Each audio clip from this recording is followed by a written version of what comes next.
Excellencies, speakers, moderators, distinguished guests, ladies and gentlemen. Selamat sore, good afternoon, Om Swastiastu. Welcome to the G20 side event, G20 Ministerial Tax Symposium, Tax and Development. My name is Noprianto Hadisuhanda, and I'm from the Ministry of Finance of the Republic of Indonesia, and I'm delighted to serve you as your MC for the rest of this event. Ladies and gentlemen, how are you today? I hope you are happy and healthy, and I wish you a productive and wonderful time while in Bali. And I'd like to also greet everyone joining us virtually through the official YouTube of the MOF channel. Good afternoon, everyone. Ladies and gentlemen, this event aims to bring together the policymakers and regulators working on issues in international taxation. And this event consists of two ministerial symposium sessions, where in session 1, we will discuss the G20 role in supporting developing countries in the G20 OECD Inclusive Framework on Beps, and the Global Forum on Transparency and Exchange of Information for Tax Purposes. And in the second session, we will discuss about future tax policy challenges, particularly tax incentives and domestic resource mobilization. Excellencies, speakers, moderators, distinguished guests, ladies and gentlemen, without further ado, I would like to kindly invite Her Excellency Ibu Sri Mulyani Indrawati, Minister of Finance of the Republic of Indonesia, to deliver an opening remarks. Your Excellency, Ibu Menteri, you may have the floor.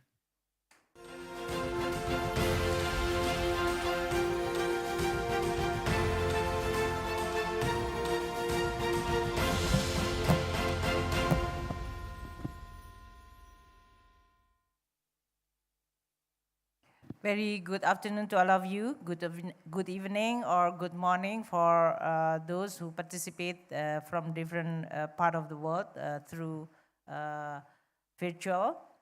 My colleague finance ministers as well as head of delegation, distinguished delegates, ladies and gentlemen, Om Swastiastu, Assalamualaikum warahmatullahi wabarakatuh. I would like to welcome you all to the G20 2022 Ministerial Tax Symposium with the title of Tax and Development. I'm deeply grateful to finance ministers as well as high-level representatives joining us today to convene in this very important symposium. For those of you who are here in person, I certainly would like to welcome you, and also I would like to urge you for enjoying our hospitalities. We are delighted to provide you with a warm and wonderful experience fostered by Bali vibrant culture and tradition during your stay here. And for all those of you who participate in virtually, we hope we can get a little bit glimpse of the grace and charm of Bali, even though if you are far away. Ladies and gentlemen, holding the G20 presidency this year has provided Indonesia with an excellent opportunity to host this event.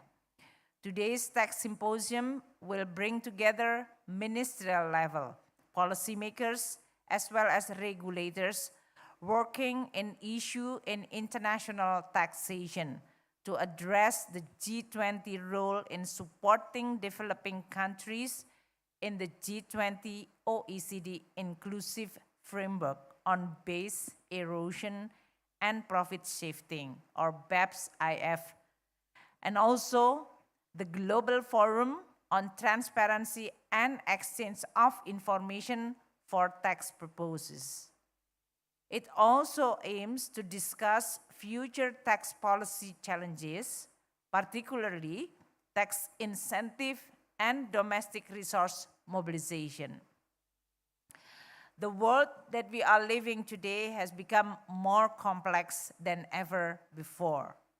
The world become increasingly hyper-connected and rapid change with evolving business models resulting from technological advancement as well as consumer behavior shifts. the international tax architecture should be modified to respond to this new development. The change requires global agreement to work fully. It also includes joint action to safeguard the justice and fairness of the system. Without those consensus-based solutions at the global level, there is a risk of tax and trade disputes, eroding tax certainty as well as the investment certainty. Acknowledging constraints and unique contexts of developing countries, country members of G20 and G20 OECD Beps inclusive framework have committed to advancing the effort to improve developing country participation in designing and implementing international tax standards. In 2021, the OECD was mandated by Italian G20 presidency to prepare a report taking stock of developing countries' progress since the establishment of the inclusive framework. Our colleague Daniele is here from Italy. The report shows that while there has been good progress, challenges remain, especially for the most capacity-constrained developing countries. Therefore, we must step up our effort to ensure adequate and meaningful participation of developing countries in international tax design and implementation. Due to their economic structure, financial, technical, as well as data limitation, developing countries face more formidable challenges in implementing international tax standards compared to the developed countries. It is also estimated that developing countries experience relatively larger revenue losses from cross-border tax evasion. Therefore, their voice should be heard and considered. Notably, their participation should be fully integrated into the decision-making process so that they can have a direct influence in shaping international tax rules to tackle base erosion, profit shifting, and ensure a level playing field. The international tax standards should also serve as a global solution to shared challenges. And for the solution to best function, it should work in various settings. To that end, it is imperative to build consensus on such standards through an inclusive approach, taking into account the capacity and needs of developing and most constrained countries. The instruments and conventions should be applicable to both developed and developing countries. It is our work to ensure that the progress made in the exchange of information and combating base erosion and profit shifting are in the interest of all members. No country should be left behind. The G20 OECD Beps inclusive framework coordination in this challenging time has brought progress toward addressing the tax challenges arising from the digitalization of the economy. We recognize the development made in Pillar 2, particularly the release of detailed and comprehensive technical guidance on the operation of globe rules and intended outcomes. And we look forward to more substantial progress, accomplishment, as well as finalizations of substantive rules under Pillar 1. I also appreciate collective effort to set out other Beps action to tackle tax avoidance by ensuring that profits are taxed where economic activity generating the profit are performed. and where value is created. Accordingly, we support the swift and consistent implementation of the two-pillar solution and other Beps action. We also reaffirm and reiterate our commitment while also working closely with OECD and country members of the OECD G20 Inclusive Framework to tackle base erosion and profit shifting. Excellencies, ladies and gentlemen, let us talk about the challenge for developing countries to implement international tax and Beps standard. As we move closer to implementing the two-pillar solution, it is essential to note that different countries face different challenges. We acknowledge that developing countries and emerging markets encounters more barriers to implement the international tax transparency and other Beps standard. Limited enforcement capability, policy implementation capacity have constrained those developing countries from collecting and optimizing tax revenue. It is therefore imperative for developing countries to participate in designing from international tax standards such as BEP and exchange of information. That way, we can effectively carry out and benefit from the measure for developing countries.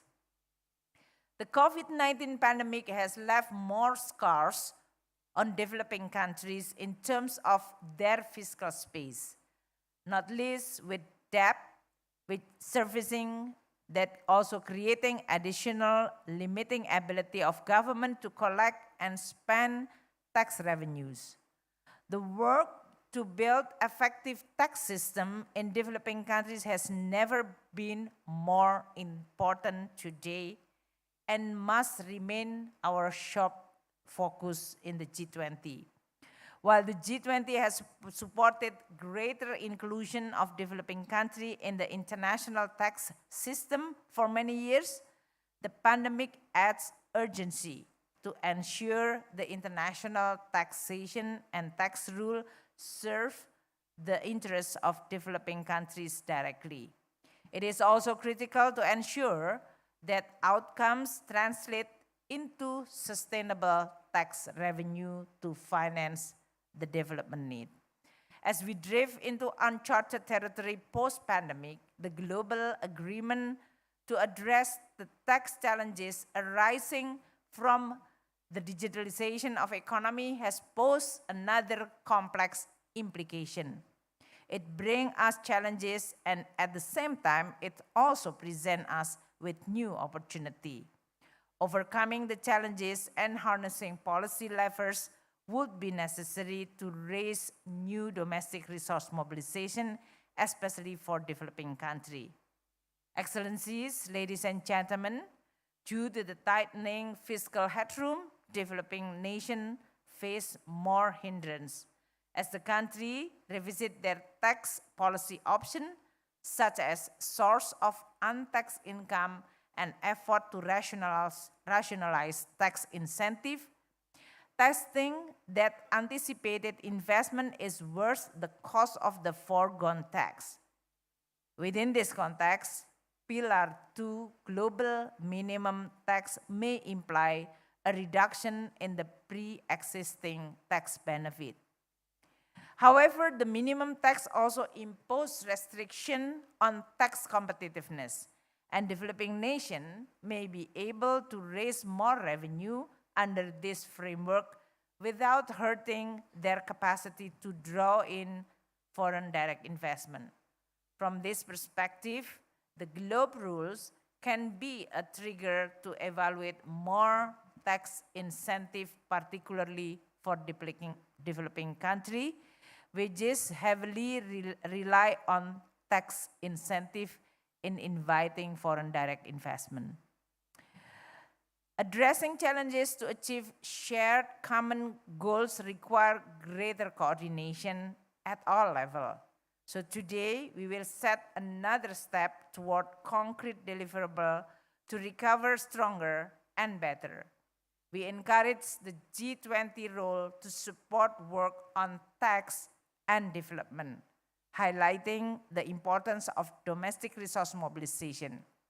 Finally, in closing, I would like to call for greater collaboration and solid cooperation between countries and jurisdiction members of the G20 OECD Beps inclusive framework for sustainable as well as for supporting inclusive recovery.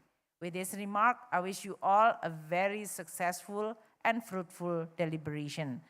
Thank you very much. Let us all recover together, recover stronger.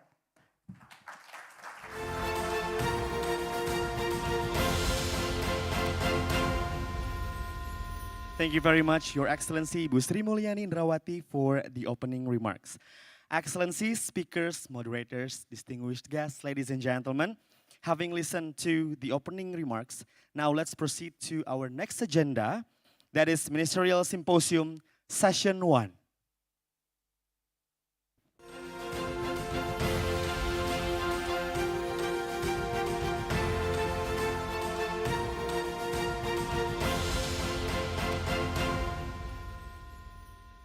Ladies and gentlemen, this session will focus on the provision of technical assistance for implementing the two-pillar solutions and the related priorities for developing countries and the remaining Beps challenges for developing countries. And in this session, we are honored to have distinguished set of panelists. Acting as a moderator, I would like to invite the OECD Secretary General, Mr. Matthias Cormann, to come to the stage. Mr. Matthias Cormann is the 6th Secretary General of the OECD, and prior to his appointment, Mr. Matthias served as the Australian Minister for Finance, the leader of the government in the Australian Senate, and as a federal senator representing the state of Western Australia. Good afternoon, sir.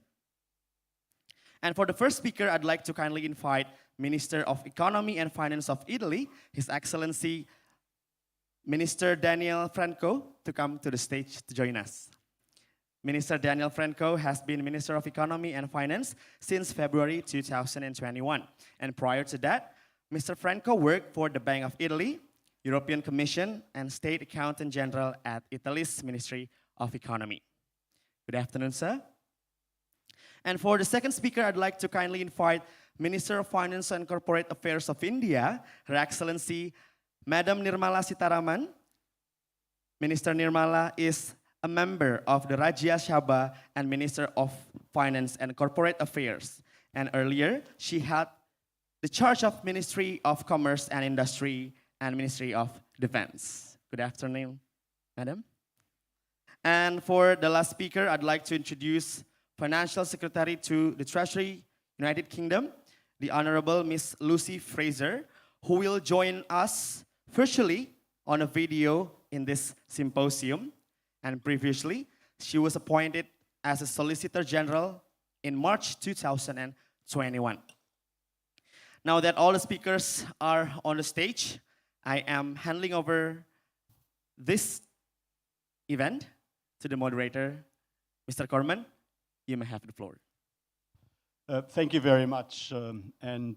Dear Sri Mulyani, Minister of Finance for Indonesia, ministers, colleagues, distinguished guests, friends all, the G20 and the OECD have a great history of working together to combat international tax evasion. We all understand the importance to ensure that international tax arrangements are efficient, effective, and fair.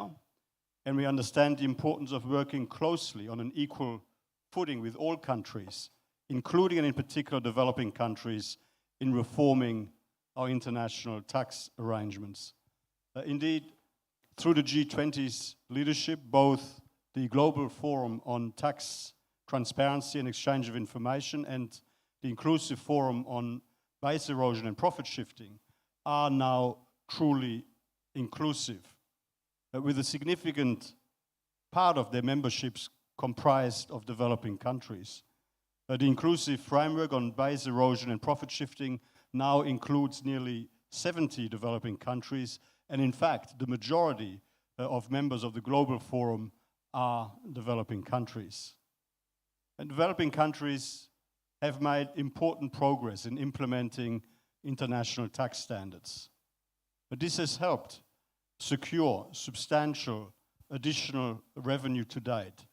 About $30 billion US for developing countries since the beginning of this work in 2009, and more than $112 billion US in additional revenues identified to date through tax transparency and exchange of information measures around the world.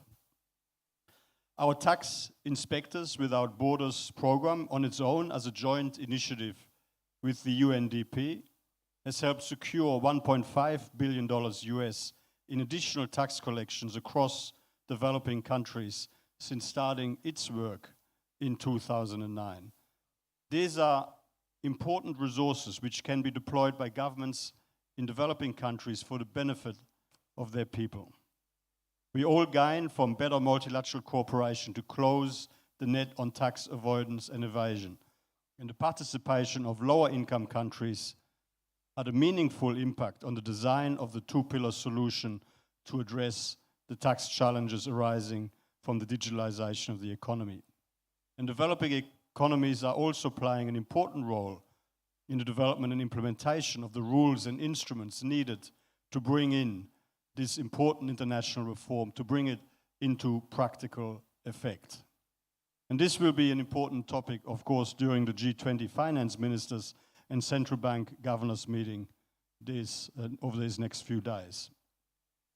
By way of example, the two-pillar solution contains an exclusion for extractive industries, as well as a simplified and streamlined application of transfer pricing rules, with a particular focus on the needs of developing countries.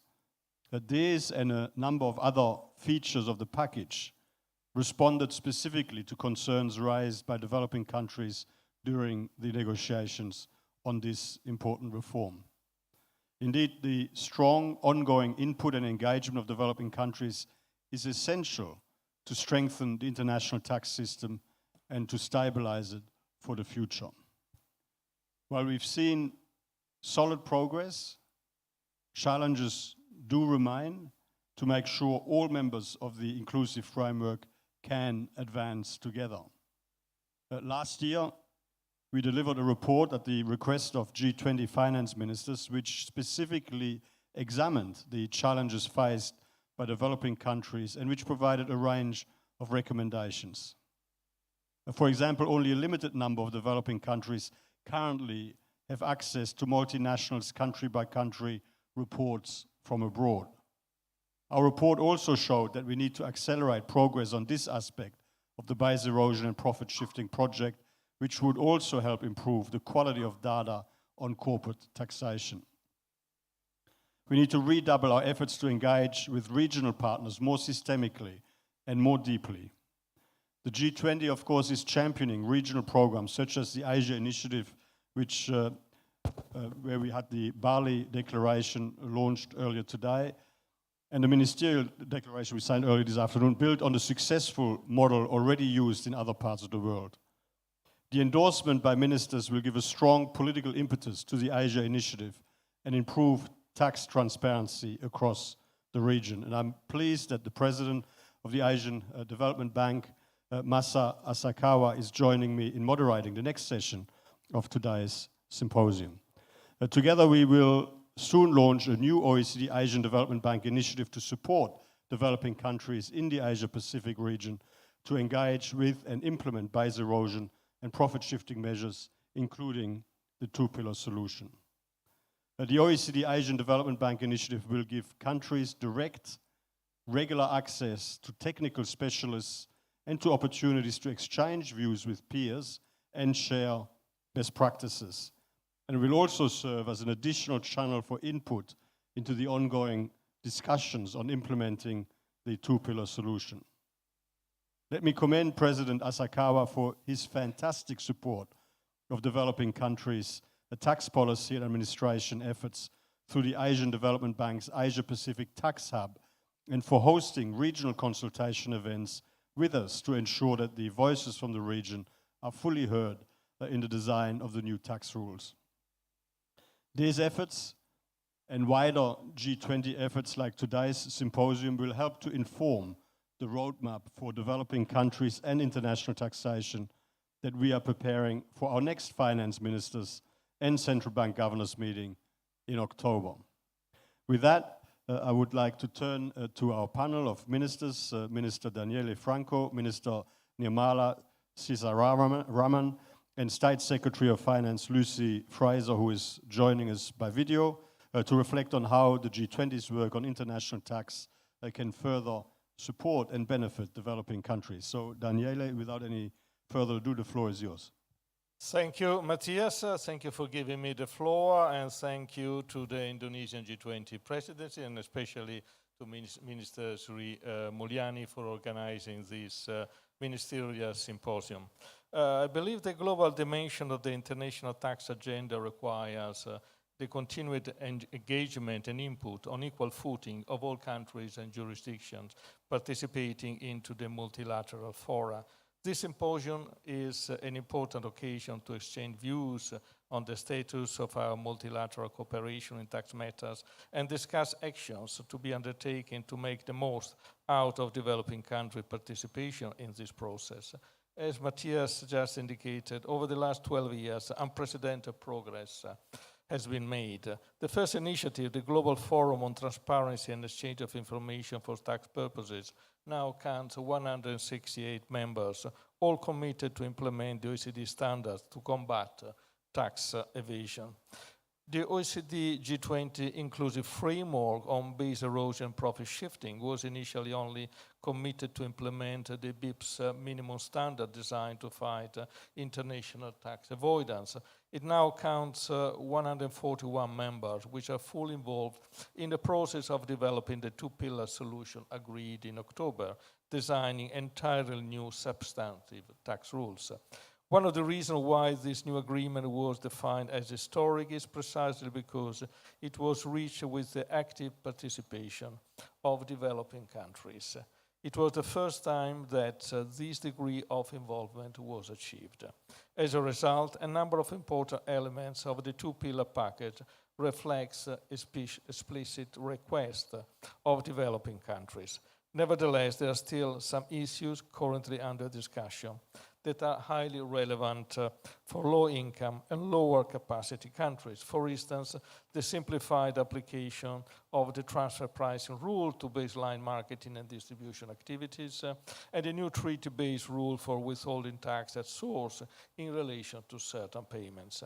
In this regard, the role played by low-income countries in the inclusive framework has recently received formal and substantial recognition with the appointment of a Jamaican co-chair.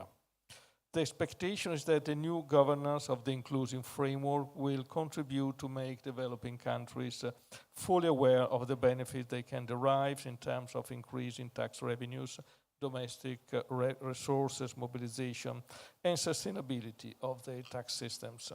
I believe the international tax standards and the two-pillar reform can modernize the international tax architecture and make our tax system more stable and safer against tax avoidance and tax evasion. For this, we must ensure that they are properly and coherently implemented. For low-income countries, implementation is challenging, especially in terms of administrative resources and technical skills.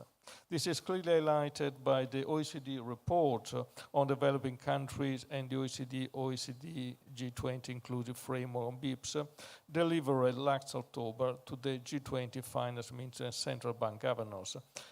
The report includes specific recommendations to improve the support to developing countries. In my view, we should prioritize support in two critical areas: administrative cooperation and dispute resolution. As for administrative cooperation, lower capacity countries cannot fully access the exchange of financial information to fight international tax evasion, nor they can exploit the information contained in the country-by-country report of the large multinationals to conduct effective assessments of the risk of international tax avoidance. This is because even when they have a network of tax treaties and administrative agreements on exchange of information in place, the IT infrastructure may be inadequate. Moreover, the legislative framework may lack the specific provision needed to preserve the confidentiality of exchanged data.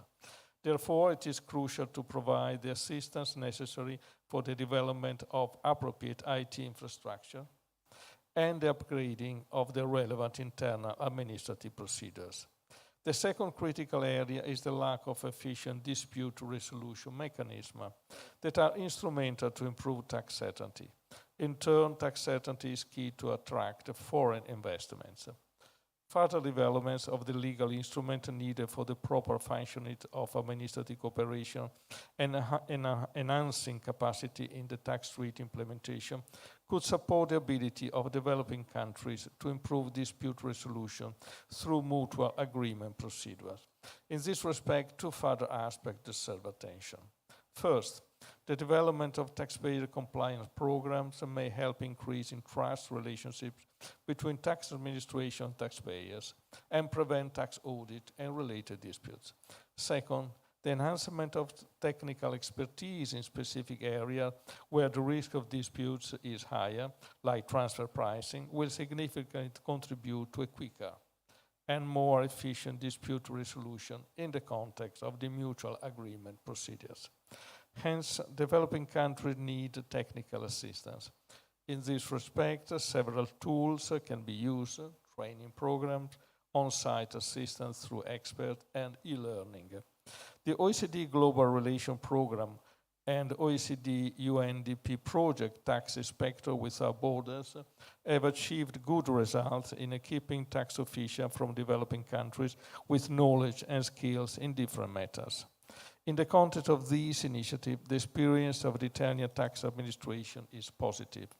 We have supported Albania for the legal and IT implementation of automatic exchange of financial information, and Armenia in the field of transfer pricing. In a different area, the OECD Academy of Tax and Financial Crime Investigation that we have been hosting in Rome since 2013 has trained officials from developing countries on skills and techniques required to effectively prevent, investigate, and prosecute tax and financial crimes. The success of this initiative has led to replicate it in Africa, Latin America, and Asia. To conclude, much has been done, but there is still a lot to do to ensure that our multilateral cooperation in tax matters is truly inclusive and beneficial for all, low-income countries, emerging economies, and advanced economies. We, the G20 countries, need to strengthen the coordination in providing technical assistance. In addition, taking into account that the political, administrative, and socio-economic structure of the beneficiary countries are very diversified, we will probably achieve a better result by promoting tailored technical assistance programs. Finally, we need to measure the effectiveness of the action undertaken to be in the position, if necessary, to revise our support program. For this, the regular monitoring of the progress achieved by developing countries with the help of the OECD and the other international organizations will be essential. Thank you very much. Thank you very much, Daniele. And now I give the floor to Minister Nirmala Sitharaman for India. Thank you very much, Matthias. The work which was undertaken under the International Taxation Agenda by the G20 initiative, actually in addressing the base erosion and profit shifting, has actually ushered in a new era in taxation regime because it's brought in a great sense of transparency. And through the automatic exchange of information, it has actually brought in a great sense of trust among the people because you're able to get the right information to act on it. So that itself, I thought, was a big achievement for the G20 with the OECD support. However, post that, what has been gained is what is noteworthy and also that which all of us will have to work much more under the G20 itself with uh, the global initiative. You rightly referred to the fact that Asia Initiative has really moved forward, building on that strength. So the work done post that original Beps package is the current work which is being undertaken by both the G20 and the OECD. And that is the inclusive framework which has been going on for some time, trying to rewrite, if you may ask me, and to update the 1 century old tax rules, which have now become not so effective in dealing with people who are very creative and also very innovative in not respecting borders.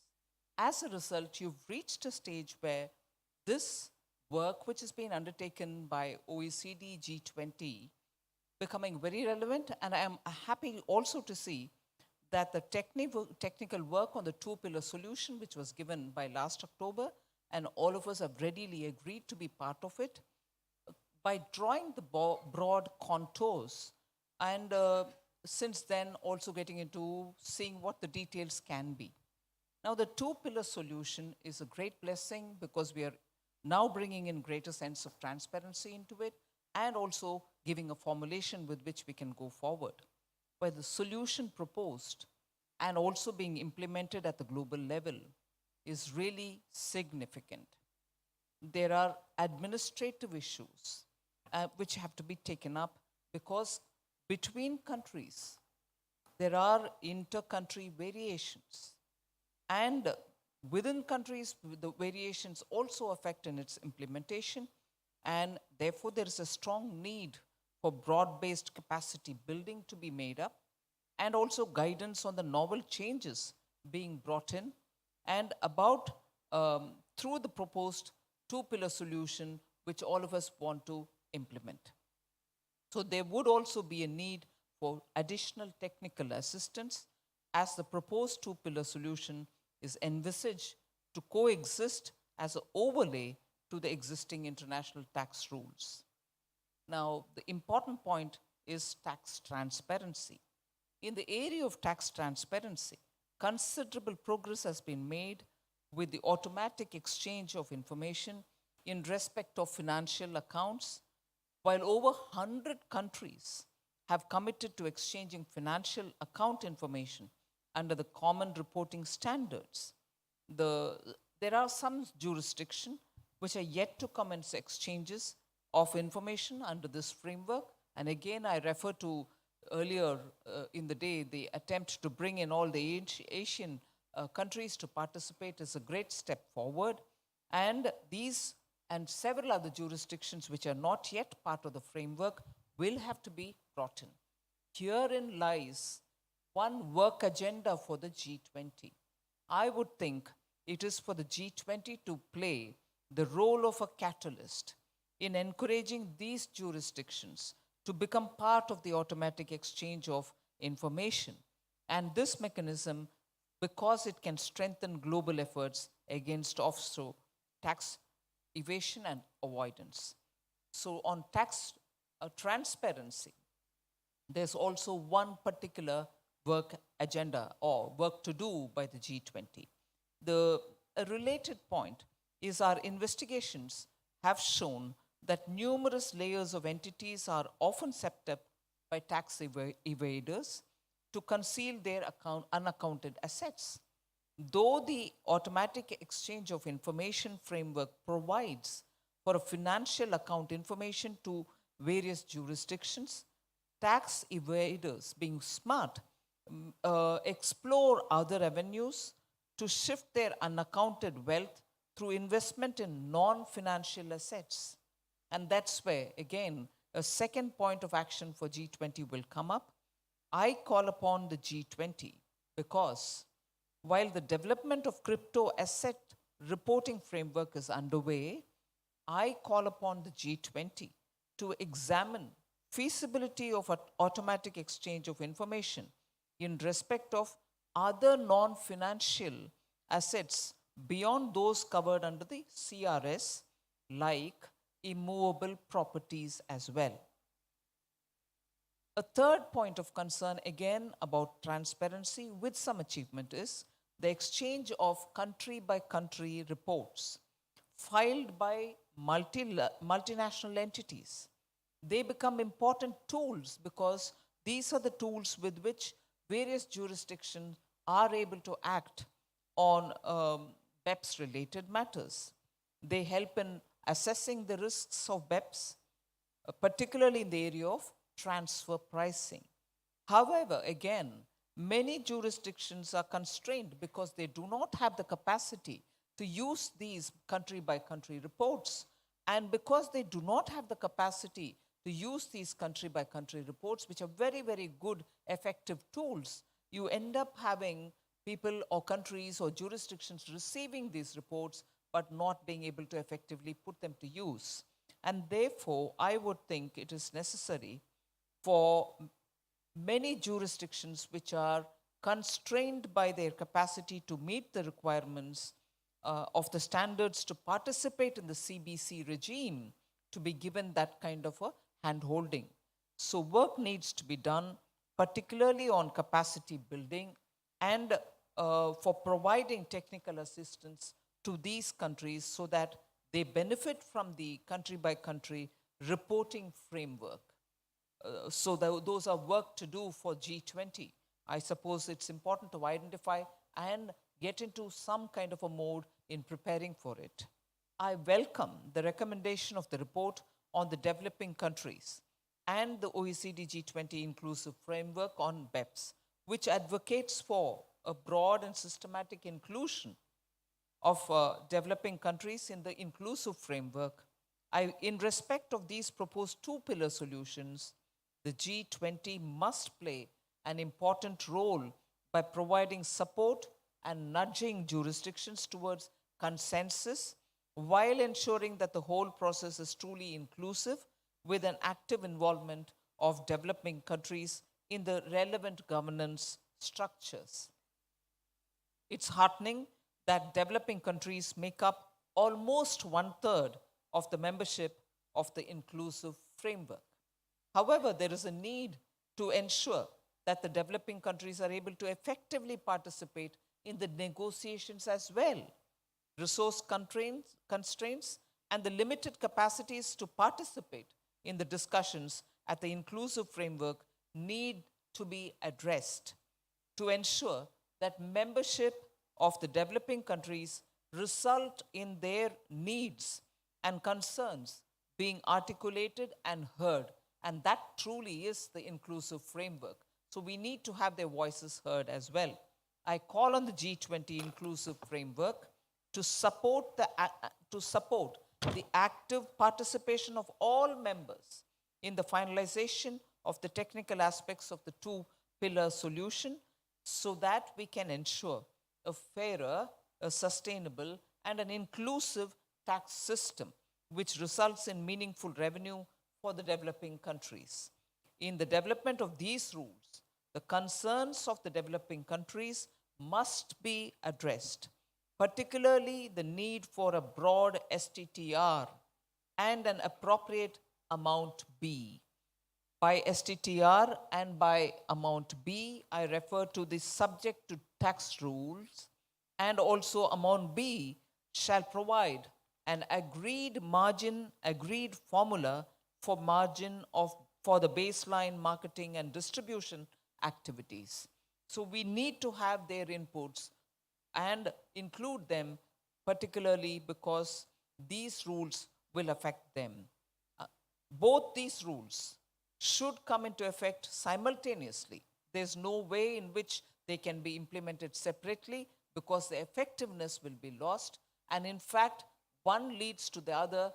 If you do them separately, it doesn't really give you the holistic answer that you want. So both these rules should come into effect simultaneously with other rules under Pillar 1 and Pillar 2 for the solution to be an equitable one. It has to be an equitable solution and therefore both together. In executing the two-pillar solution, we must guard against any unintended consequences which may have an adverse impact for developing countries. This is something which All of us are trying to talk. I'm not sure how far we'll be able to predict any unintended consequences, but we need to be deeply thinking about it before we execute anything. So it is necessary to guard against any unintended consequences which may have an adverse impact for developing countries.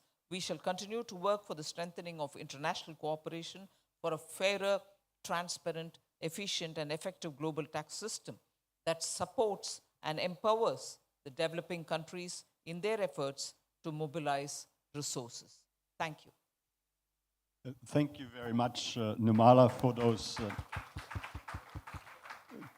compelling remarks. And we will now hear from the UK State Secretary of Finance, Lucy Fraizer, who joins us by video. Good afternoon, and thank you to the Presidency for inviting me to speak today.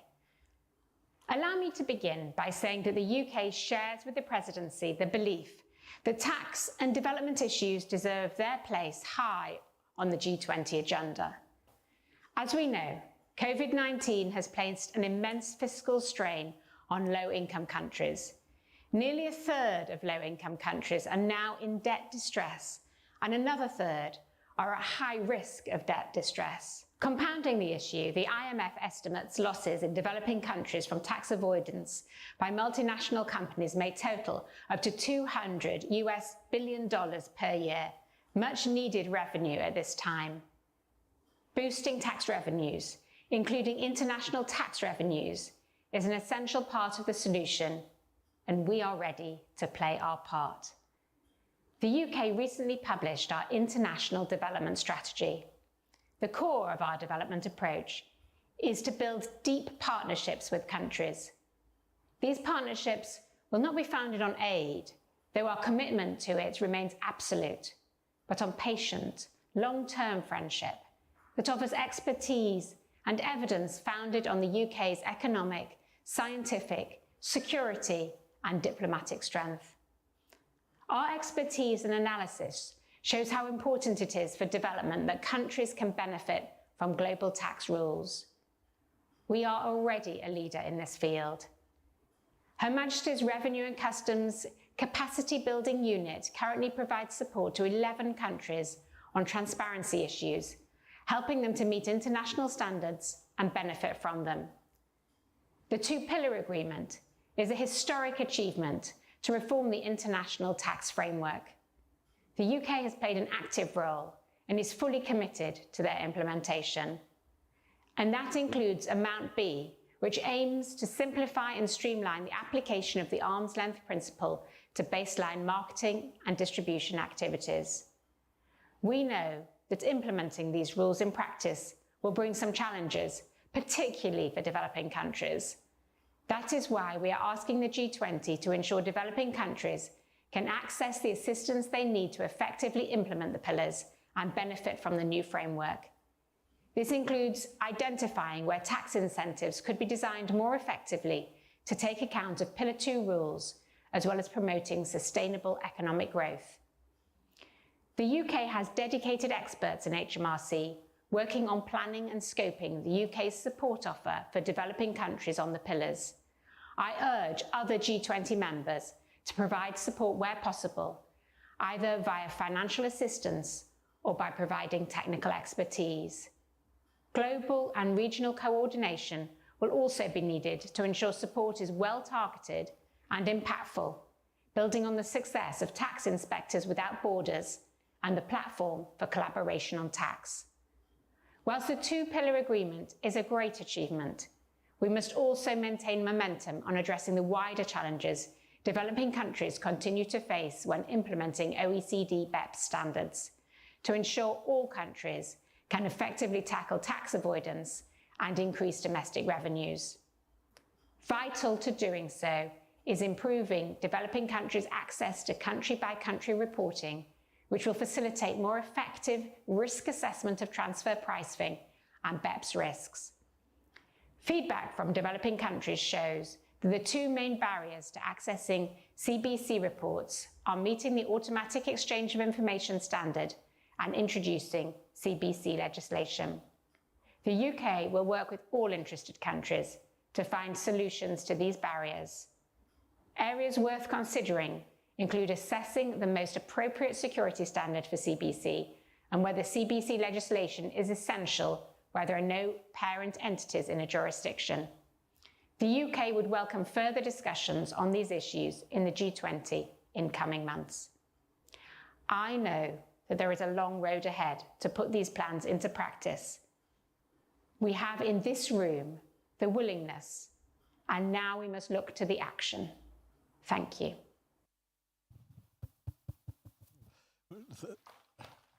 Well, thank you very much to all three ministers for your insights. Clearly, there are opportunities to further strengthen multilateral and regional cooperation to the benefit of all, and the engagement and the strong commitment we have seen this afternoon underscores the importance of the tax and development agenda to every country, not just to developing countries. Under the leadership of the G20, we have seen that multilateralism, while not always easy, remains our best option. And certainly when it comes to tax, it is the only way to achieve a robust international tax system that will stand the test of time. Together we have made some good progress, but there is, as all the speakers have rightly pointed out, more work to do. The ministers have identified a number of priority areas in this session. The challenges associated with accessing country-by-country reports is one where we need to reflect on options to speed up progress to make sure developing countries have access to these important tools while ensuring sensitive information is appropriately protected. Technical assistance and capacity building support is another critical element. While not a quick fix, we know that sustained and coherent support does result in measurable benefits, not just directly in terms of increased tax revenues, but also in terms of stronger systems and better skilled and more confident officials. I hear the call for the OECD to work together with G20 countries and development partners to further ramp up capacity building efforts. We certainly stand ready to continue to support those efforts. This will help developing countries to implement international tax and transparency standards, and with partners such as the Asian Development Bank, we are already working to increase support for developing countries to implement the two-pillar solution. With the finalization of the inclusive framework, a major priority in the near term, we will be helping countries to evaluate the likely interactions between the tax incentives, or that tax incentives may have to attract foreign direct investment and the new global minimum tax. I'm sure that we will hear more about these issues in the next session, and we will also need to capitalize, of course, on opportunities to build stronger regional network as an effective means of providing capacity building. Regional networks are also highly effective for sharing views and best practices among peers and helping to amplify the voices of developing countries in the multilateral arena. It will require sustained engagement. We will be following up on the priorities identified today and how they can be translated into roadmaps for developing countries and international taxation for further progress. So thank you very much again to the Indonesian presidency for supporting this important agenda this year.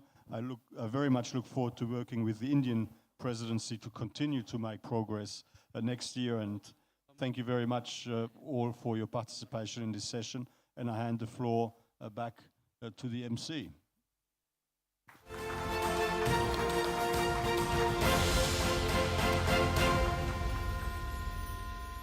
Thank you very much, Mr. Corman, and all the distinguished speakers. Thank you again. Please give a big round of applause for the speakers and the moderator. What an intriguing discussion we had, very mind-provoking. And to keep the momentum and the hype of discussion going, now we are moving to our next agenda, that is session 2, which will discuss future tax policy challenges, particularly tax incentives and domestic resource mobilization. Ladies and gentlemen, this session will focus on domestic resource mobilization in developing countries, tax incentive reform and design in light of Pillar 2's global minimum tax and emerging tax policy priorities, including informality, health, and the environment.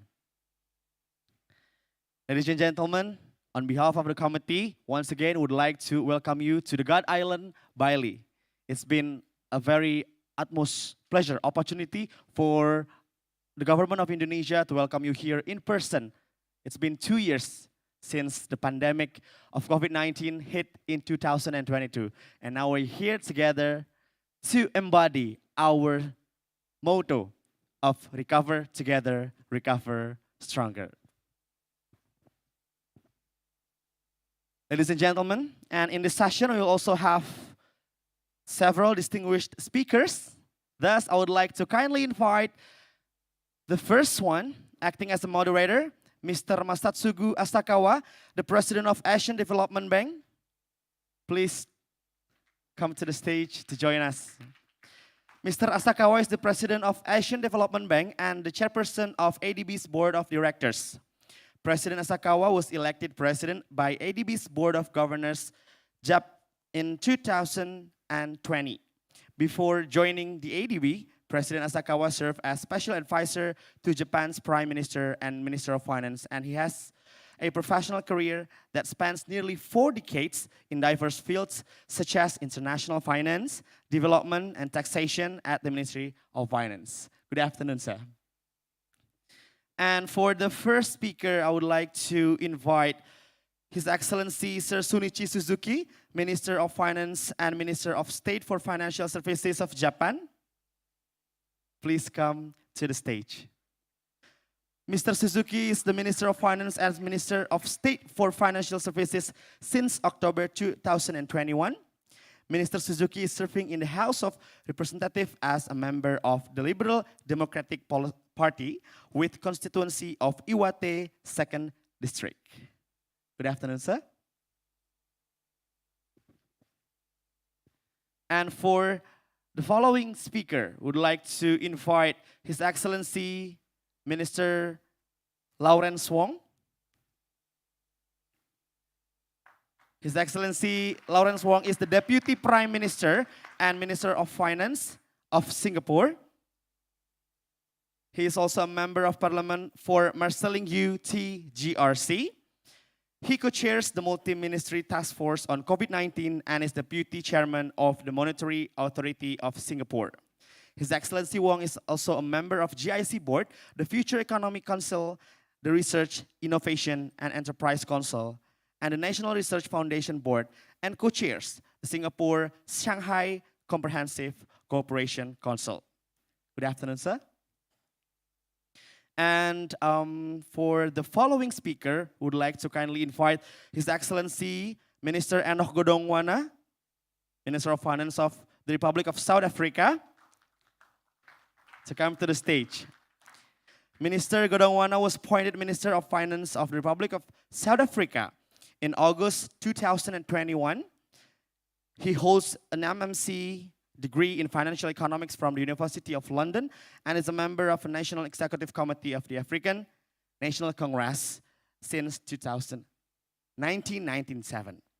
And joining us virtually, we have His Excellency Sir Nigel Andrew Lincoln Clark, Minister of Finance and the Public Service of Jamaica. Good afternoon, sir. Can you hear and see us clearly? Minister Nigel Clark is Jamaica's Minister of Finance and the Public Service and a Member of Parliament since 2018. And as all now the distinguished speakers and moderator are on the stage, I'm passing the agenda to President Masatsugu Asakawa. The time is yours, sir. Thank you. Well, colleagues and guests, it's a very great honor for me to moderate today's session, the second part. I am very grateful to Finance Minister Sri Mulyani Indrawati of Indonesia for organizing this very important event. We are joined by distinguished finance ministers, as was introduced by MC, who will reflect on future tax policy challenges and opportunities. We will focus on the growing need to strengthen domestic resource mobilization, DRM, and international tax cooperation, ITC. This issue is critical to ensuring robust, sustainable, and inclusive development. Needless to say. Before we hear from our speakers today, I'd like to offer some reflections briefly on today's topic, drawing on insights from Asia and the Pacific. Okay, my slide is showing on the screen. Let me begin by asking, why has DRM emerged as a major strategic priority for our developing member countries? I believe there are three main reasons. First, developing countries need reliable domestic revenues to protect themselves against external shocks. The COVID-19 crisis, for example, brought to light our vulnerability to the health and socioeconomic threats from pandemics. More recently, the Russian invasion of Ukraine is causing tremendous suffering, loss of life, population displacement, and destruction. It has also disrupted global economic conditions and undermined food and energy security. Among the many challenges this poses for policymakers, they now face even more difficulties, striking the delicate balance between supporting the recovery and containing inflation. Second, government need to address structural challenges in public finance, evident from the generally low and volatile tax yields in the Asia-Pacific region. As these challenges have been exacerbated by the COVID-19 pandemic, our DMCs are facing an anticipated increase in public debt, as well as shrinking tax revenues, which have worsened their fiscal balance. Third, in the aftermath of the pandemic, governments will need to mobilize more revenue to achieve their long-term development priorities.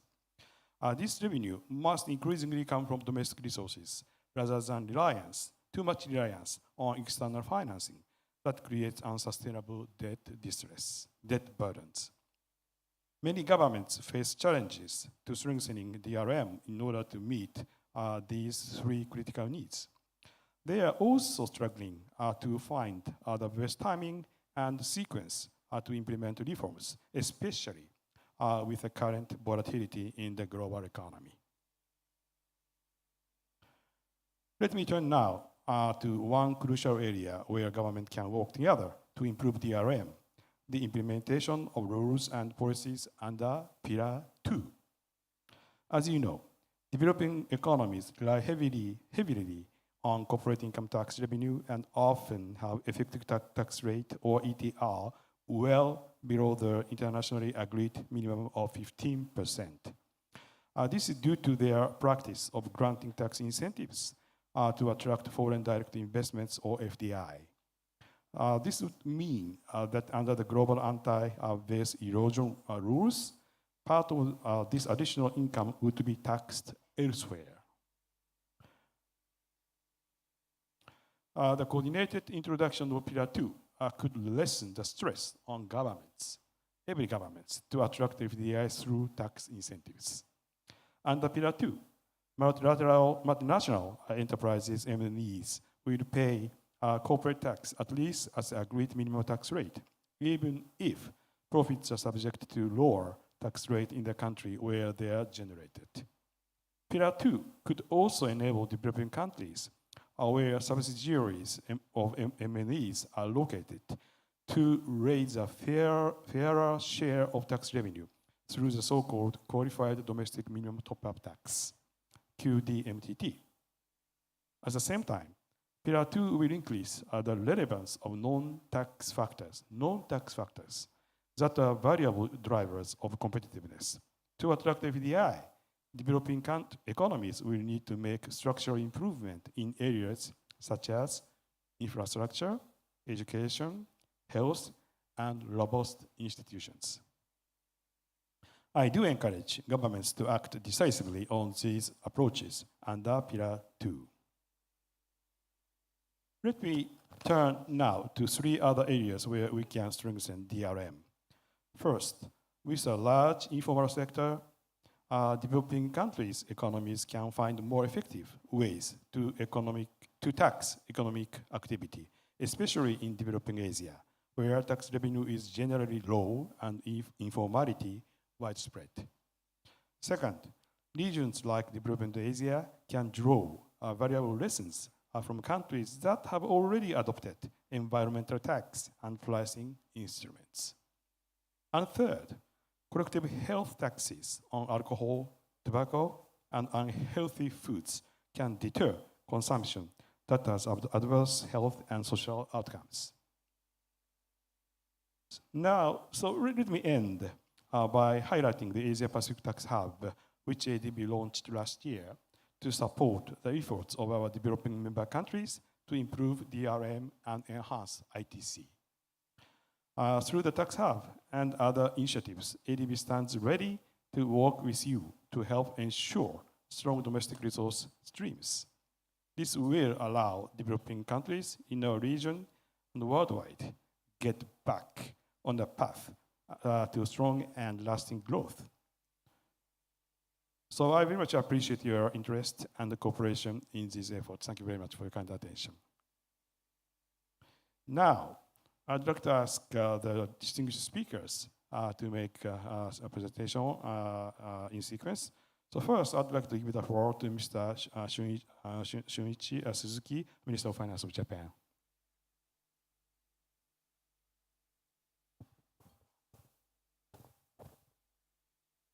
Thank you, Chair Asakawa. Let me start by expressing my deepest appreciation to the Indonesian presidency for organizing this ministerial symposium.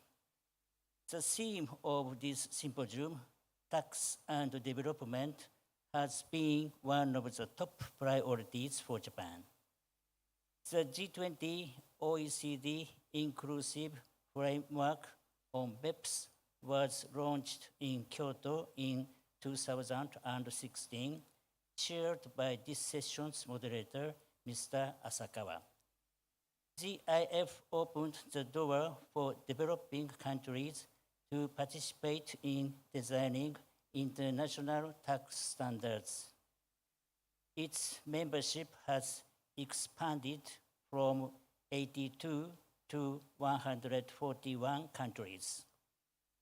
We are now at the stage to step up our efforts for developing countries to actually benefit from implementation of the global standards, including the recent historic agreement of the two-pillar solution.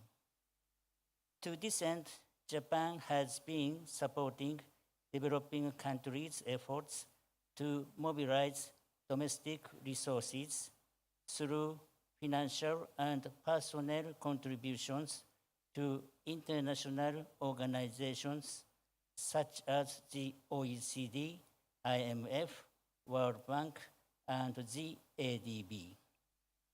I urge these international organizations to further enhance collaboration to provide effective technical support. In the Asia-Pacific region, the ADB recently launched its Asia-Pacific Tax Hub, which is expected to promote strategic policy dialogues, knowledge sharing, and coordination across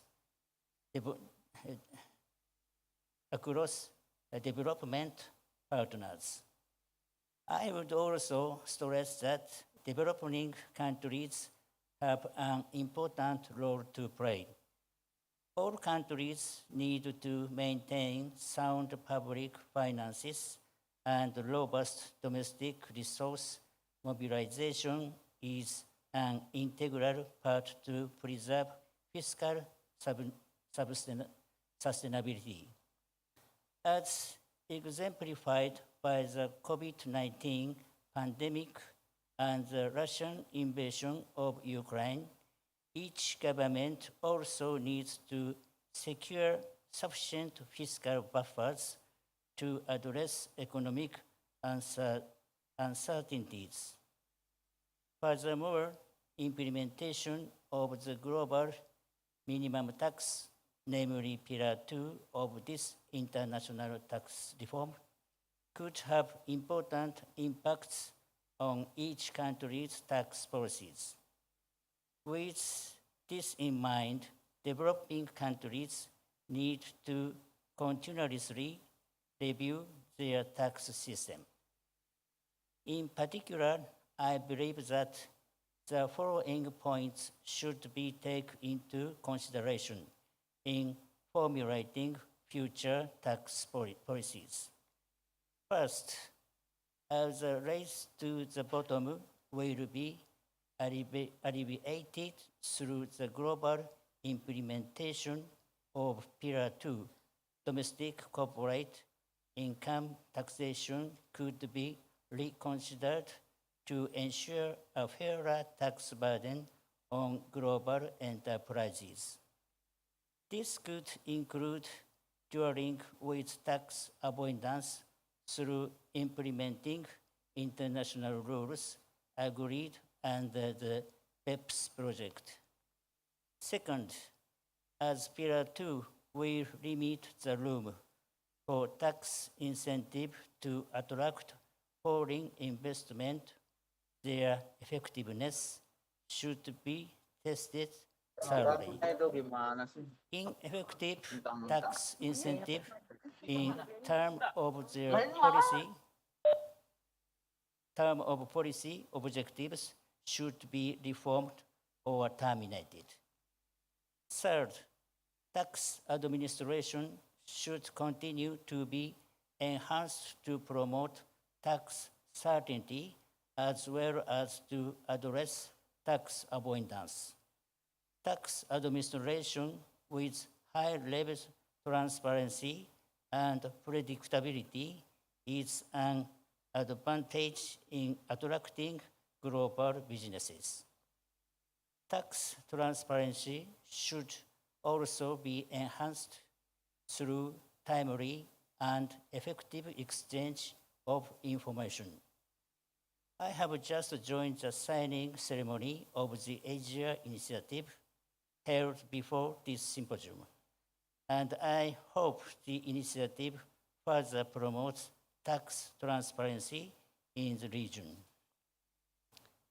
Additional revenues generated through these reforms could be allocated to public investment or social expenditure, thus improving the business environment of the economy. Under the new international tax rules, including the two-pillar solution, economies need to rely less on tax incentives but promote a sound business environment to attract foreign investment. Enhancing domestic resource mobilization could trigger this positive cycle. Thank you for your attention.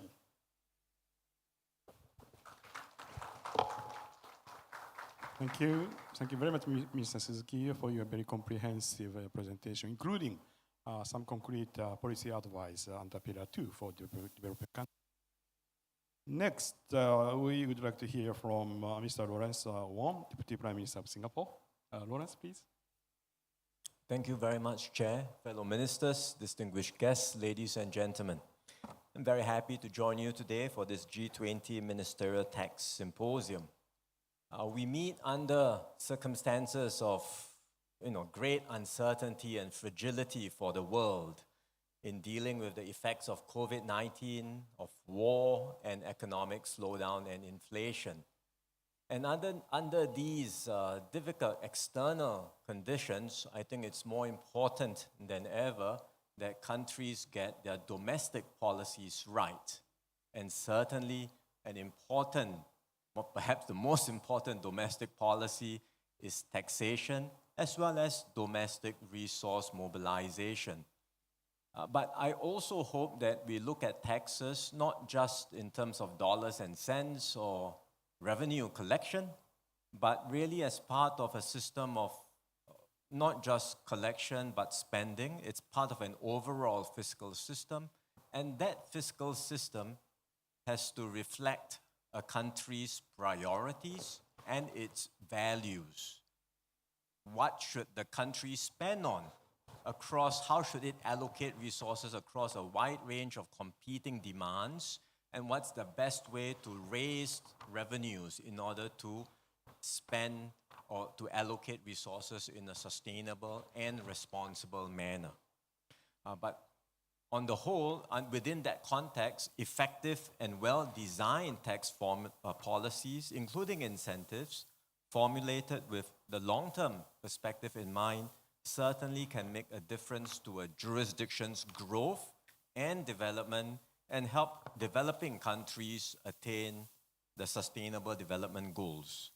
So let me touch briefly on three aspects of tax policies, how it can help promote a more competitive economy, promote social inclusion, as well as the green transition.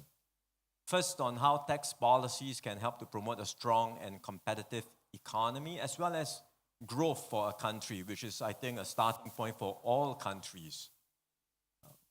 Because as long as the economy is able to grow, it will be able to attract and retain investments, create good jobs, and support wage growth for a broad segment of the workforce, and that's something everyone cares deeply about.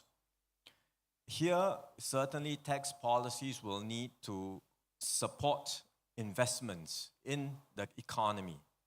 And there is still a role for tax incentives to play, but tax incentives obviously have to be designed in a way that is consistent with the new Beps 2.0 rules. But I would also say that it's not just about using incentives to attract foreign direct investments in a narrow sense.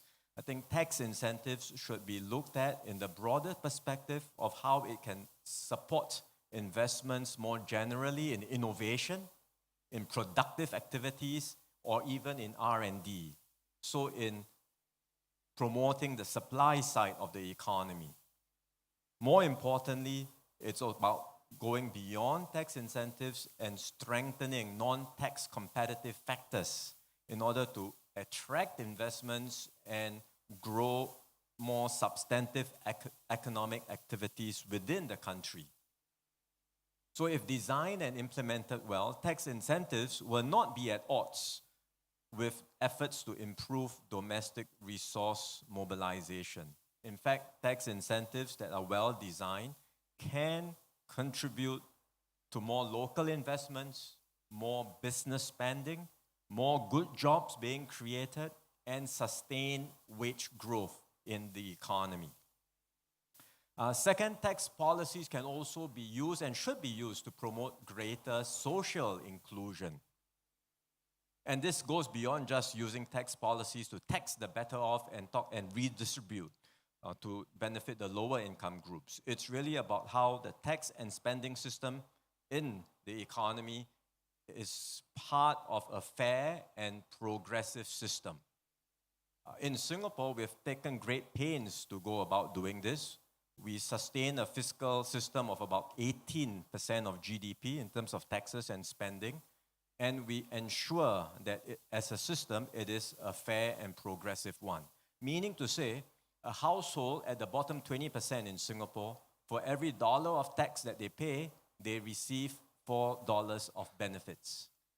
For a household in the middle income, for every dollar of tax that they pay, they get $2 of benefits. For a household that is at the top 20% of income in Singapore, for every dollar of tax that they pay, they get only 30 cents in benefits. So that to us is a fair and progressive system. Obviously, that's the balance that Singapore has struck. Different countries will have to find their own balance depending on their needs, depending on their requirements. But the bottom line is that every country needs to design a system that is fair and that contributes to a strong social compact and contributes to high trust in a society. Thirdly, taxes can also play a role in promoting a green transition and in moving towards a net zero future. And here we can talk about taxes in different areas. It can be fuel taxes, petrol duties, or even carbon taxes. But there is also scope for incentives to move towards cleaner vehicles, incentives to move towards more energy efficient equipment. So again, we should not look at taxes in isolation, but as a package of measures, including tighter regulations and standards, investments in green projects, all to facilitate the transition to a net zero future. And I'm glad that the OECD has started conversations on the inclusive framework for carbon pricing. Just as the G20 has made a move with the help of the OECD on the inclusive framework for Beps and updating corporate tax rules, I think it's also time for us to take a deep look at how we can move forward on our decarbonization pathways and develop a broad framework to get all countries to move towards net zero. Finally, no well-designed tax policy will be effective if it is not implemented well. So the key is to have certainty for taxpayers and to avoid frequent tax changes in tax policies. And here it is important to build and enhance the capacity of tax administration. This includes adopting and implementing the internationally agreed standards for tax transparency, developing a voluntary compliance culture, and digitalizing tax administration. Again, this is an area where we have put in quite a bit of effort in Singapore to build up our capabilities and to ensure a high level of tax compliance. In the end, it's also about a mindset change. And that mindset change happened in Singapore when we started thinking about treating taxpayers as customers, making the assumption that taxpayers will want to pay taxes if you make it easy for them to pay taxes. And that's why we have started the process decades ago to transform our inland revenue into a service organization, finding ways to improve the services for taxpayers to make it easy for them to fulfill their tax obligations. And by doing so, today, we have one of the highest rates of voluntary compliance and the lowest cost of tax collection in the world. So these are Singapore's experiences with regard to taxes, but certainly the G20 can contribute to developing countries' tax policy development and tax administration's capacity building by exchanging experience and expertise. And the Asia Initiative, which was just launched, will certainly help with such efforts as well. For our part, Singapore has been and we will continue to contribute to efforts by collaborating with regional and international tax bodies to provide training for tax officials from the region. So I started by saying these are challenging times for governments everywhere. I think they are especially challenging for finance ministers given the constraints that we face. But through forums like this, I hope we can continue to strengthen multilateralism, support one another and strengthen mutual cooperation so that we can get through the challenges ahead and achieve our longer-term goals. Thank you very much.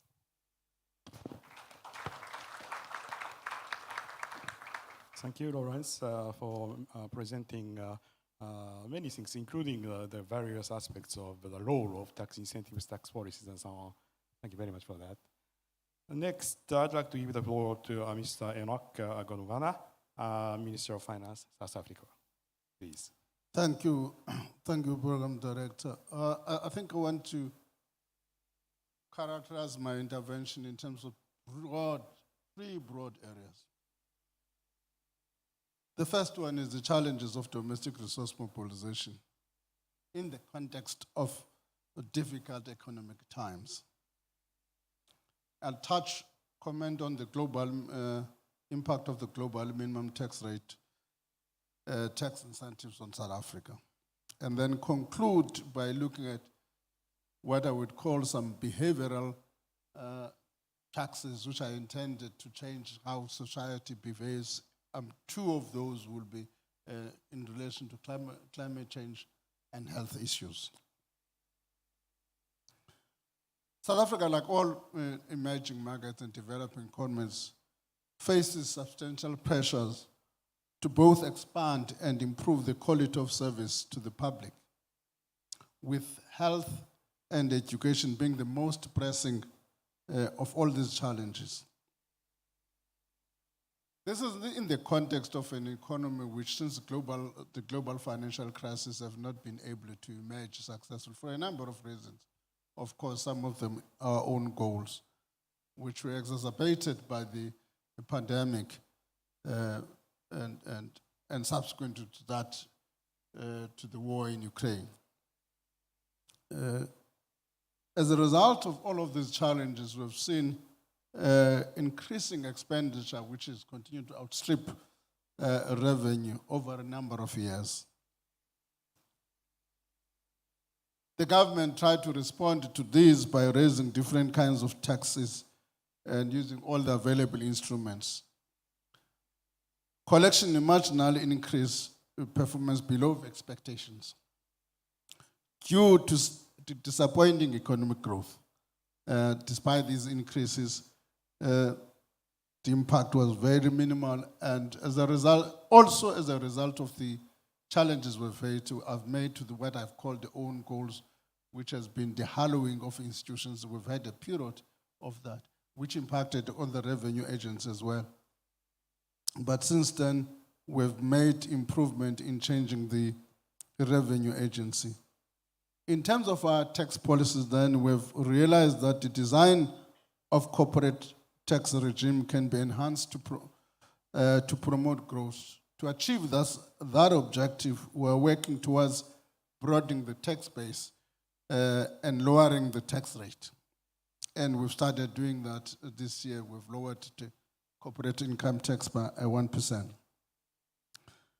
So we've moved towards a simpler corporate tax regime that enhances equity and the tax treatment of different types of taxpayers and sectors, which will improve efficiency and reduce investment distortions.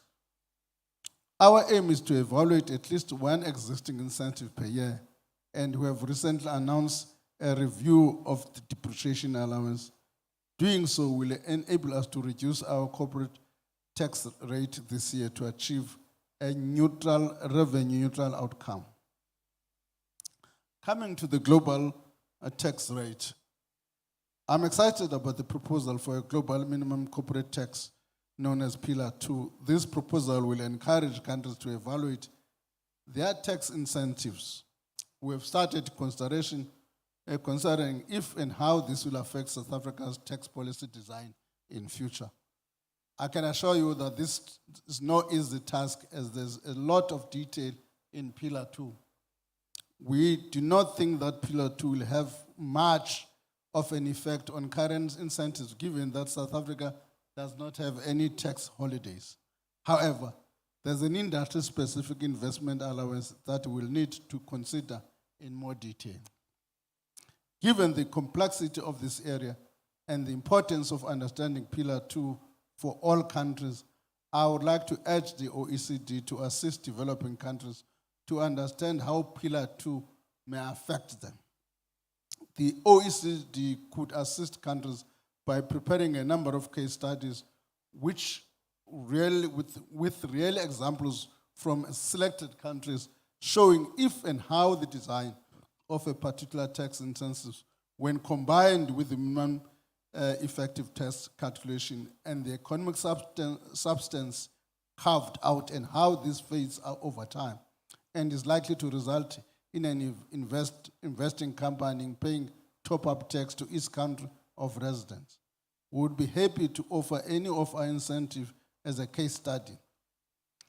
Now, turning to the two behavioral taxes.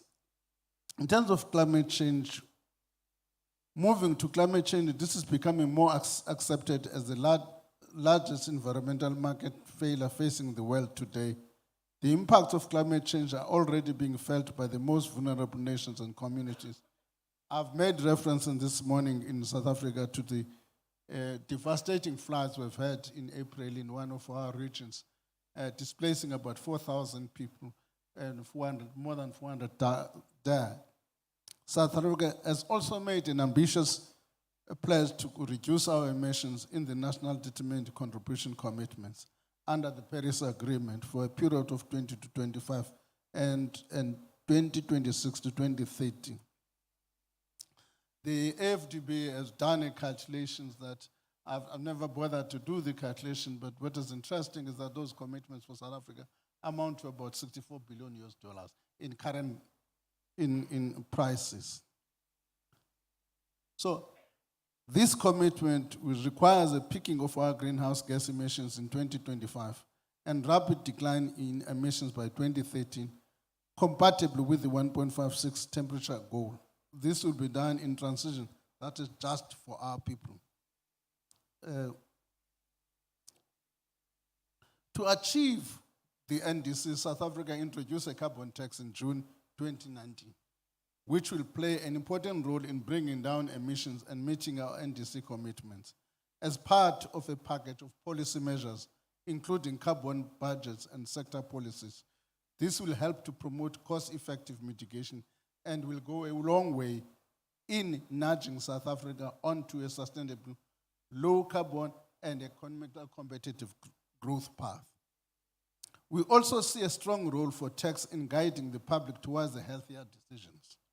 The current dietary environment is skewed towards consumption of unhealthy products, and this contributes significantly to the scourge of non-communicable disease and poses a threat to the attainment of the health-related sustainable development goals.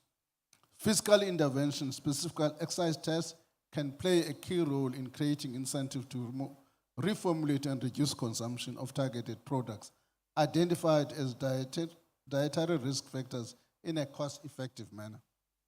The price mechanism is a power tool for behavioral change for both producers and consumers. For excise taxes to achieve the intended objective, it needs to be complemented with other regulatory non-tax measures.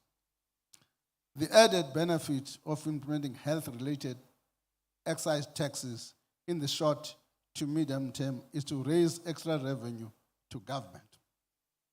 But as I conclude, much reference in this discussion and in the previous session has been on how do we capacitate the developing countries.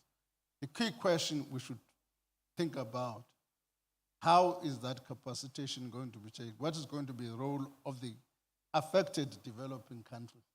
And how do we make sure that that process becomes inclusive? You know, we're debating in the Springs meeting about the DSSI. And then the question that arose was, why is there a low uptake? Clearly, the reference to that reflects that the relevant countries that have got to apply for in terms of the framework, do not have a better understanding of the framework. So my appeal is, as we discuss all these technical issues and the support for developing nations, there should be a rethinking of how do we activate that in practice and make sure that the developing nations become part of that formulation of the technical support. I thank you.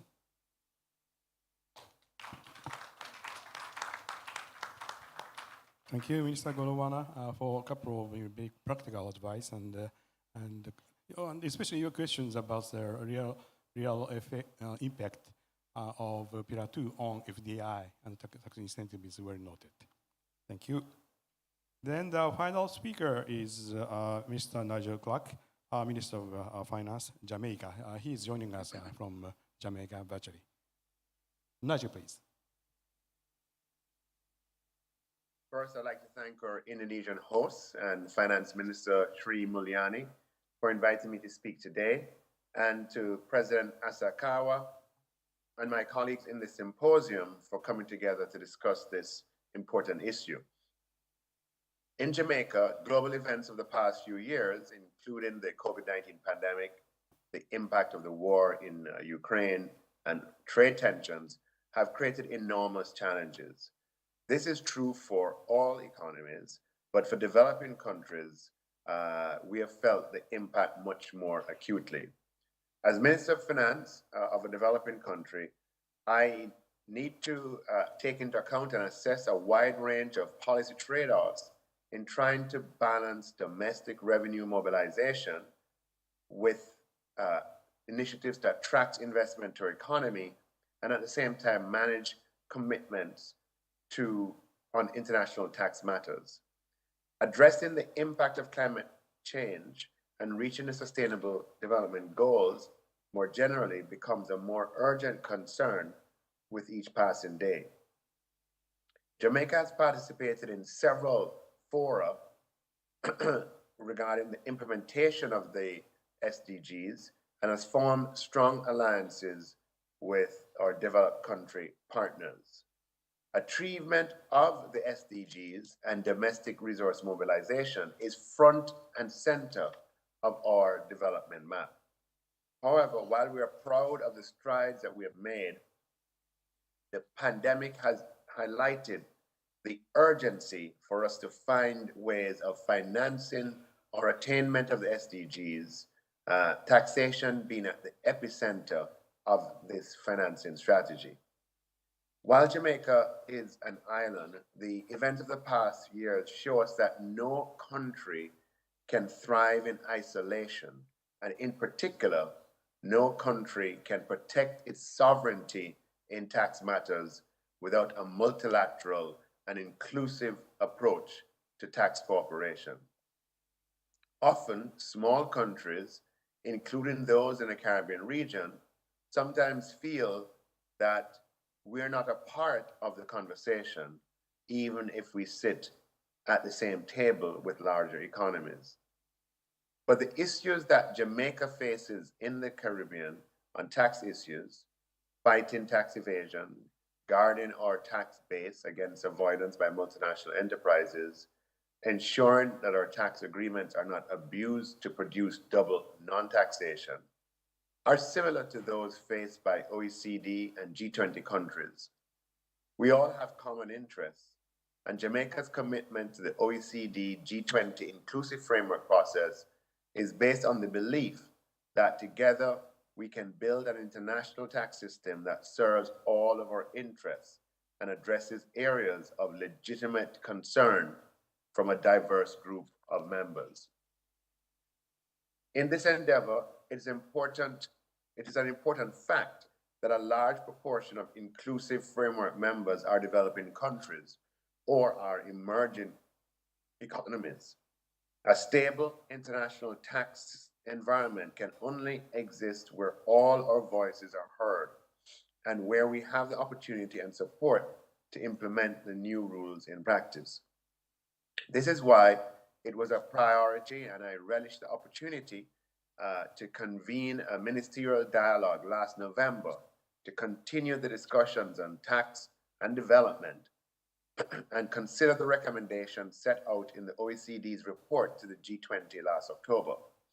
I'm also proud of the fact that Mrs. Marlene Nemhard Parker of Tax Administration Jamaica has been elected as co-chair of the inclusive framework, specifically with the mandate, as recommended in the report, to amplify the voices of developing country members. Being a part of a global consensus only makes economic and political sense if we're able to benefit in concrete terms from the changes that we agree to.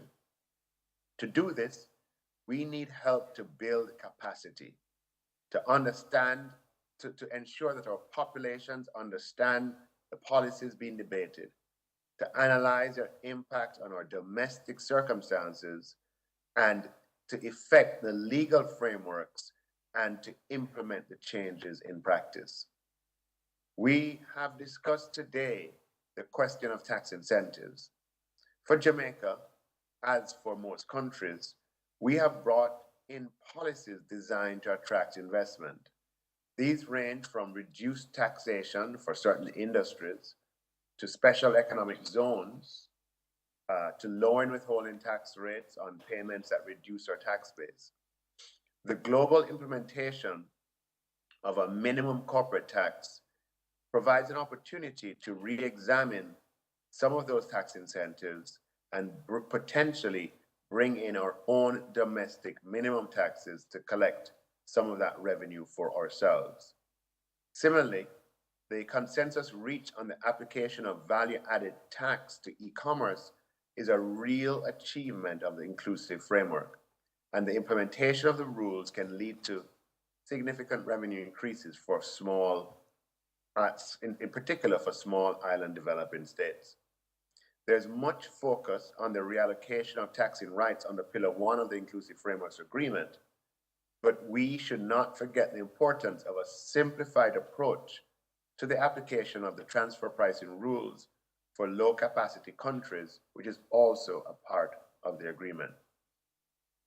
However, these benefits cannot be realized without difficult technical analysis, complex legal drafting, and the ability to overcome the constraints of our limited resources. We need capacity building support for these and other tax policy issues that this new international tax environment promises. And I'm encouraged to hear speakers before me also endorse that point. Jamaica has been working with OECD on these issues for more than a decade, and this support thus far has been invaluable. I encourage the OECD and G20 countries to continue to support and expand this work. Demand is only growing as the world gets smaller. Digitalization accelerates and the proliferation of new rules and policies expands. Just a small point that the 750 million euro threshold for Pillar 2 may be a bit high for small island developing economies. Yes, we may be able to introduce lower thresholds in domestic legislation, but inevitably this would set off a new round of competition in a slightly different form. I want to take this opportunity to thank again Minister Sri Mulyani for organizing this symposium and for including the voices of countries like Jamaica. This is an important discussion, and I'm hopeful that today's the event can help maintain the momentum on tax and development issues, and that the concerns and needs of developing countries remain high on the G20 agenda. Thank you.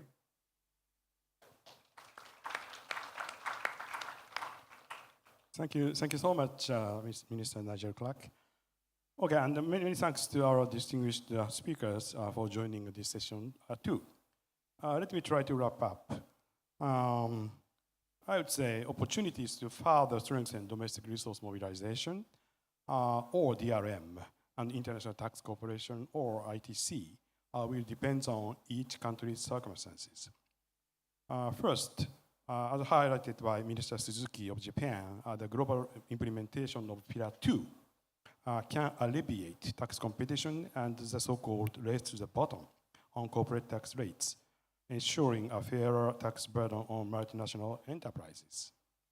And second, as observed by a couple of ministers, the global implementation of Pillar 2 is also an opportunity for developing countries in this region and across the globe to reform or rationalize ineffective tax incentives. And third, the two-pillar approach is very complex and not easy to implement. So especially for developing countries, capacity building is essential, so G20 should continue or even strengthen to its effort to provide necessary support. And fourth, the role of tax policy goes beyond revenue collection. It is a good policy tool, not only to increase revenue, but also achieve the long-term development goals, for example, read by SDGs, laid out by SDGs, including climate change issue, and also enhance innovation and so on. And a couple of ministers suggested more active use of carbon tax to address climate issue. But on carbon tax, let me add just one word. Carbon tax is not necessarily politically, it is always politically very sensitive, not necessarily politically easy. Why? Because carbon taxation could impose a relatively larger direct burden on lower income than higher income households. In this sense, carbon tax is a regressive tax like VAT. However, we need to focus on the whole tax system rather than just part of it, and we can offer greater social protection to vulnerable groups with generated revenues. So the regressivity should not be a reason for us to give up carbon tax, in my opinion. And finally, fifth, it is important to build and enhance the tax administration capacity. So jurisdictions can also contribute by exchanging their experience and expertises. Securing additional revenue through enhanced DRM and ITC can be complicated, and some developing economies lack the capacity to make the needed reforms. There has been very strong demand from our developing members for additional support, particularly with implementation of the two-pillar solution. Against its background, ADB increased its resources to support our DMCs. This includes the recent establishment of Asia Pacific Tax Hub, which will continue to promote global collaboration, knowledge sharing, and strategic dialogue, while also increasing much needed resources for development. I am grateful to Japan for supporting and funding the establishment of this tax hub. Furthermore, as announced during session 1 by Matthias, ADB and OECD will soon launch a new joint initiative to support our DMC's engagement with and implementation of the two-pillar package. Benefiting from a regional approach, this initiative is aimed at improving our DMC's access to technical specialists and creating more opportunities for peer-to-peer collaboration in the development and dissemination of best practices on the two-pillar package. Okay, let me close by emphasizing the importance of moving forward together on the issues of both DRM and ITC. ADB remains firmly committed to supporting our members address the many challenges they are facing, like we discussed today. I call on the G20 finance ministers to support capacity building efforts similar to those undertaken by ADB and the OECD. ADB will collaborate with G20 as much as possible to achieve a more prosperous, inclusive, resilient, and sustainable future for Asia and Pacific and the emerging market across the world. Thank you very much for your kind attention. So I will return the microphone to the MC. Thank you very much. Ladies and gentlemen, once again, please big round of applause for the distinguished speakers and moderator. Now we kindly let all distinguished speakers and moderator to come back to the seat. Thank you very much.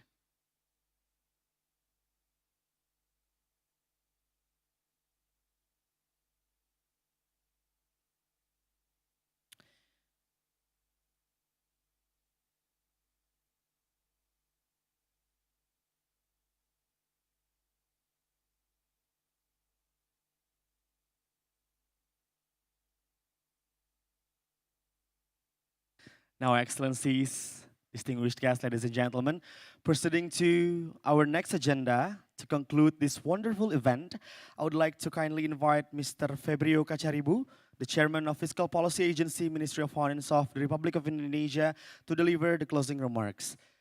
To Mr. Febrio Kacaribu, the stage is yours.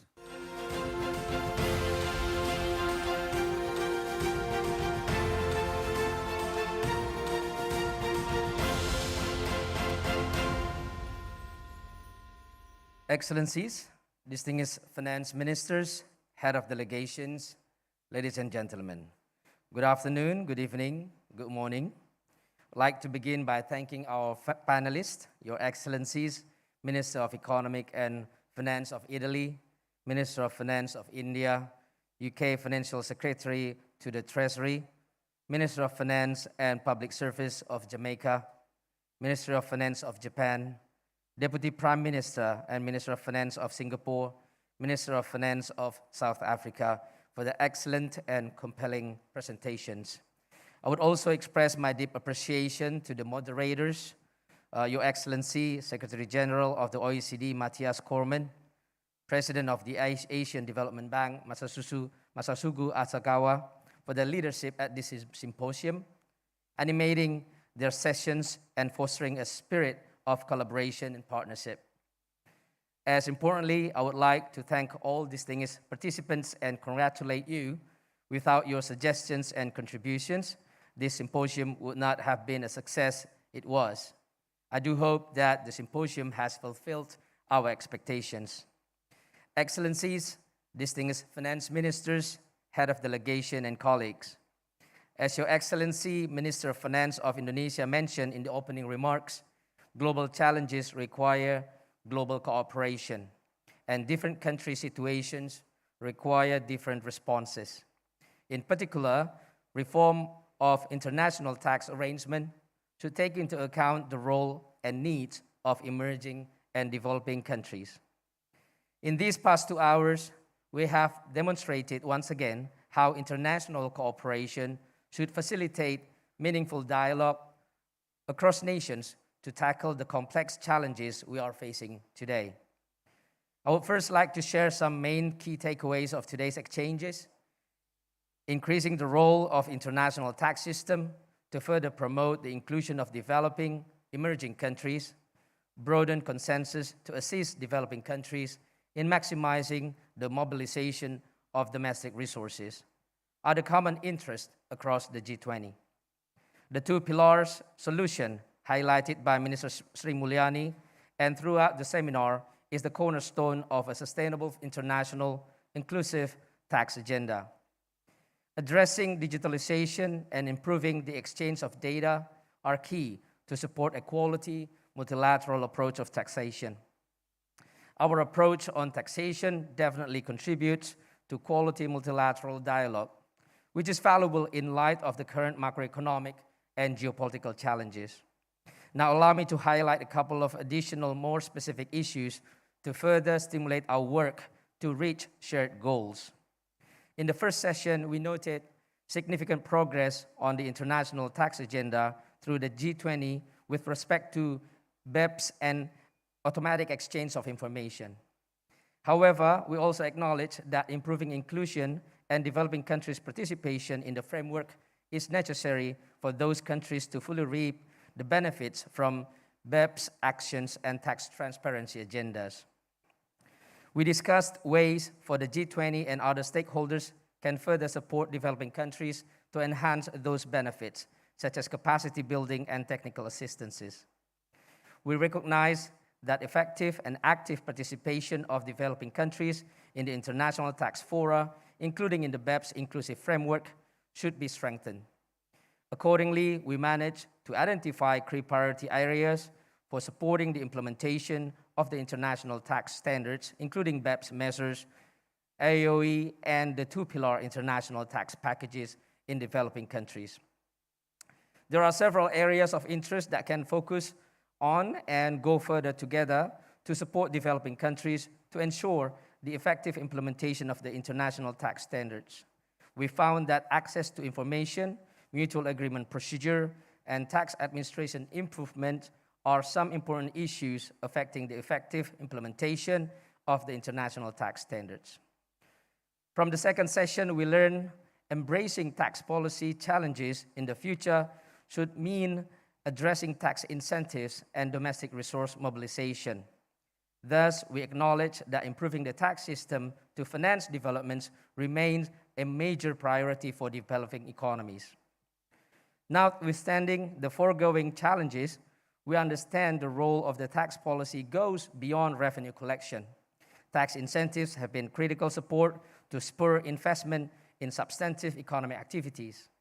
We reaffirm the importance of building and enhancing the tax administration's capacity, for instance, by exchanging their experience and expertise to increase countries' readiness in the adoption of the internationally agreed standards for tax transparency. Eventually, we learn about the support provided by some of the G20 countries to support developing countries' efforts to mobilize domestic resources, such as through financial and personal contributions to international organizations. In addition, we also grasp the critical role the developing countries can play in enhancing domestic resource mobilization, working to ensure a fairer tax burden on global enterprises, including by dealing with tax avoidance and reforming ineffective tax incentives, are some of the areas to explore further. Another crucial element is improving tax administration to promote tax certainty as well as to address tax avoidance.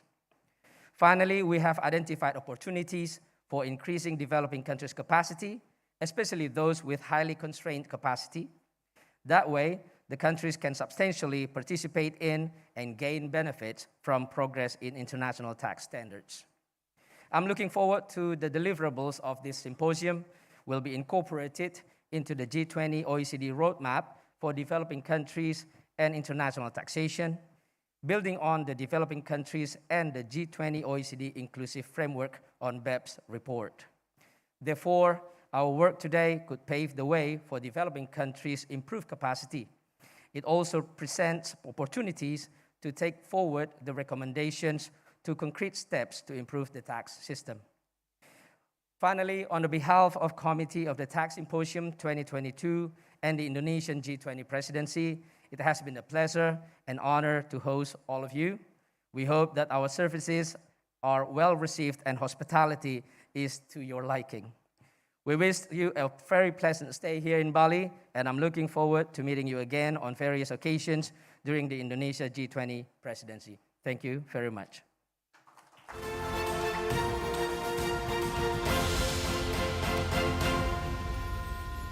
Thank you very much, Mr. Febrio Kacaribu. Excellency, speakers, moderators, distinguished guests, ladies and gentlemen. Now we have come to the end of this event. We genuinely hope that you enjoyed all the discussions provided today. We wish you a productive and wonderful time for the rest of your stay in Bali. On behalf of the G20 Indonesia Presidency on Finance Track, we would like to convey our gratitude to all of you. I am Noprianto Hadisuhanda. See you again another time. Stay safe and stay well. Good evening, selamat malam. Om Shanti, Shanti, Shanti Om.